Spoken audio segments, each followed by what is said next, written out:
তো ভিউয়ার্স,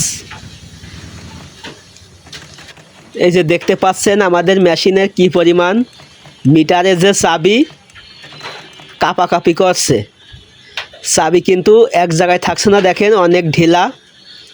তো এই চাবি দুইটি কারণে কিন্তু লাফালাফি করে বা কাঁপে। তো আজকের ভিডিওতে A to Z দেখাই দেব কোন দুইটি কারণে এটি কাঁপে, এক জায়গায় দাঁড়ায় না, উপরে উঠে যায়। তো ভিডিওটা স্কিপ না করে সম্পূর্ণ দেখবেন, তাহলে এই কাজ আপনি নিজেও করতে পারবেন।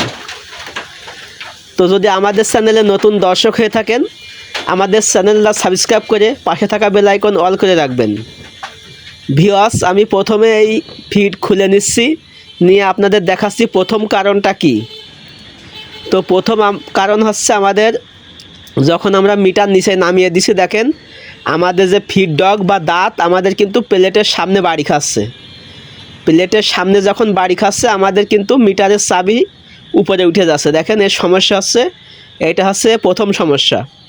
এই সমস্যা কিন্তু সর্বপ্রথম আমাদের ঠিক করতে হবে। তো তারপরে আমাদের এটা আমরা প্রথমে ঠিক করে নেব।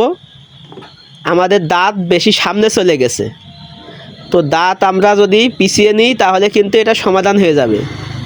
তো আমাদের দেখেন 1 2 3 4 নাম্বার যে রড, এই রডের যে ব্র্যাকেট আছে, এই যে নাট, এই নাট আমাদের লুজ দিতে হবে।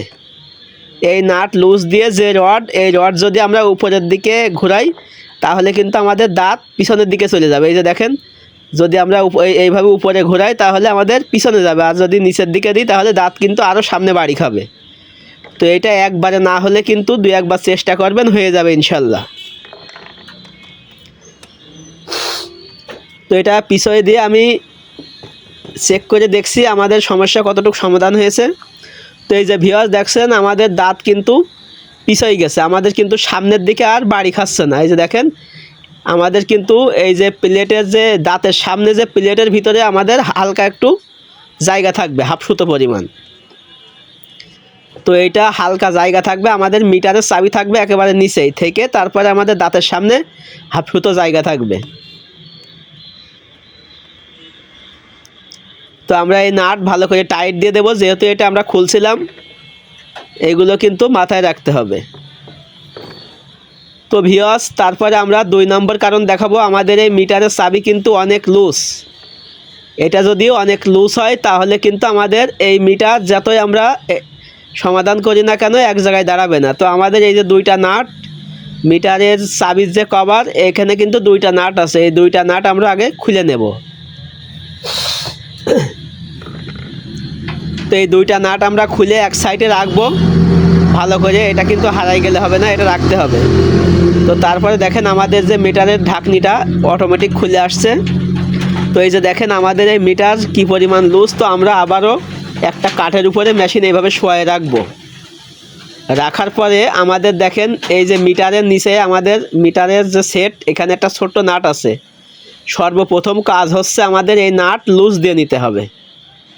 এই নাটটা আমাদের কিন্তু লুজ না দিলে কোনো রকমই সমাধান হবে না, এটা আগে আমাদের লুজ দিতে হবে।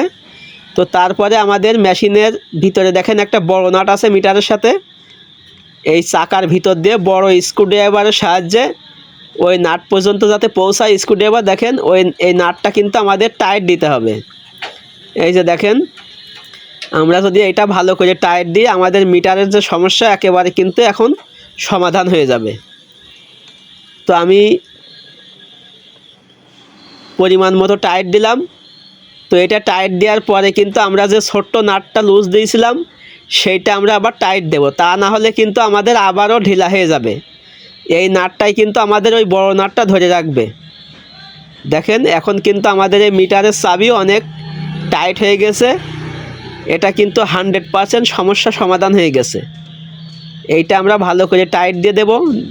এই যে দেখেন আমাদের যদি এখন আমরা মেশিন যদি চালাই তাহলে কিন্তু আর আমাদের মিটারের চাবি উপরে উঠবে না। তো এখনও কিন্তু কাজ আছে, এই ভিডিওটা কিন্তু সম্পূর্ণ দেখবেন, না হলে এই চাবি আপনার আবারও কিন্তু লুজ হয়ে যাবে। তো আমি কি করছি এখন সেইগুলো সব ফলো করবেন, সম্পূর্ণ ভিডিওটা দেখবেন। সম্পূর্ণ ভিডিও যদি দেখেন তাহলে কিন্তু আর এই মিটারের চাবির সমস্যা হবে না। অনেকেই কিন্তু টাইট দেওয়ার পরে আবার ঢিলা হয়ে যায়। তো কি করলে ঢিলা হয় না দেখতে থাকুন। তো আমরা যেটা বললাম, প্রথমে আমাদের এই মিটারের সমস্যা হয় দাঁতের থেকে।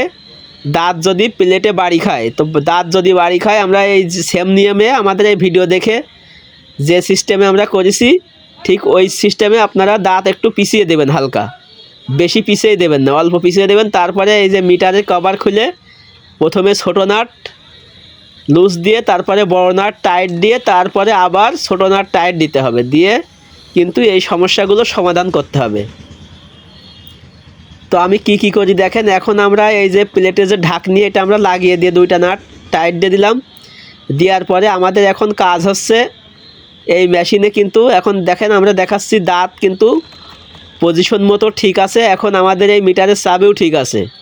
তো আমাদের এখন আরও কিছু কাজ আছে, সেগুলো করলে কিন্তু আমাদের এই চাবি আর ঢিলা হবে না। তো দেখেন আমাদের চাবি কিন্তু আর সমস্যা হচ্ছে না। তো আমরা এখন এই যে এই ফিড কিন্তু লাগিয়ে নেব। তো ভিউয়ার্স, আমি এটা এক হাত দিয়ে করে আপনাদের দেখাচ্ছি, এই জন্য আমার একটু অসুবিধা হচ্ছে। তো একটু ধৈর্য সহকারে দেখবেন, তাহলে কিন্তু আমি আশা করি এই কাজগুলো আপনারা শিখতে পারবেন এবং আপনাদের সেলাই মেশিনের সমস্যা কিন্তু অনায়াসে সমাধান করতে পারবেন আমার এই ভিডিও দেখে। তো যদি আপনাদের মেশিনে আরও কোনো সমস্যা হয়, অবশ্যই কমেন্ট বক্সে আমার জানাবেন। আমি সেই ধরনের ভিডিও তৈরি করে আপনাদের জন্য আপলোড দেব, অবশ্যই আপনারা সেই সমস্যার সমাধান করতে পারবেন। তো ভিউয়ার্স, এখন আমাদের কাজ হবে এই মেশিনে আমাদের সব জায়গায় তেল দিতে হবে। তো দেখতে থাকুন আমরা কোথায় কোথায় তেল দিই। তেল না দিলে কিন্তু আমাদের এই মেশিন জাম হয়ে আবারও কিন্তু সমস্যা হবে। তো মেশিন এইভাবে আমরা আবারও কাটার উপরে রেখে দেখেন, এই নাট কিন্তু আমাদের লুজ দিয়েছিলাম, এটাও কিন্তু আমাদের ভালো করে টাইট দিতে হবে। তো আমাদের এই রড যদি উপরের দিকে দিই, তাহলে আমাদের দাঁত পিছবে, নিচের দিকে দিলে দাঁত সামনের দিকে এগিয়ে যাবে, এই হচ্ছে বিষয়। আর এই যে আমাদের এই যে দেখতে পাচ্ছেন, এই ছিদ্র দিয়ে কিন্তু আমাদের বড় নাটটা টাইট দিতে হবে। তো এখন আমাদের যেই সমস্ত জায়গা দেখেন, এখানে যেই সমস্ত জায়গা আমাদের মেশিন চালাইলে ঘোরে বা নড়াচড়া করে, এই জায়গাগুলো কিন্তু ভালো করে তেল দিতে হবে সমস্ত জায়গায়। মেশিনে যদি সব সময় তেল দেন, তাহলে কিন্তু এই সমস্যাগুলো সহজে হবে না। আমাদের যে সমস্যা হয় 90% কিন্তু তেল না দেওয়ার কারণে মেশিন জাম হয়ে তারপরে এইগুলো কিন্তু আবার ঢিলা হয়ে যায়। তো আশা করি বুঝতে পেরেছেন কোথায় কোথায় তেল দিতে হবে। আর আমাদের স্ক্রিনের উপরে তেল কিভাবে দিবেন সেই ভিডিও দিয়ে দেব, ভিডিওর লাস্টে সেটা দেখে নেবেন তেল দেওয়ার সঠিক নিয়ম কি। সঠিকভাবে যদি আপনি তেল দিতে পারেন, যে কোনো সমস্যা কিন্তু আর হবে না। তো ভিউয়ার্স, ভিডিওটা শেষ পর্যন্ত দেখার জন্য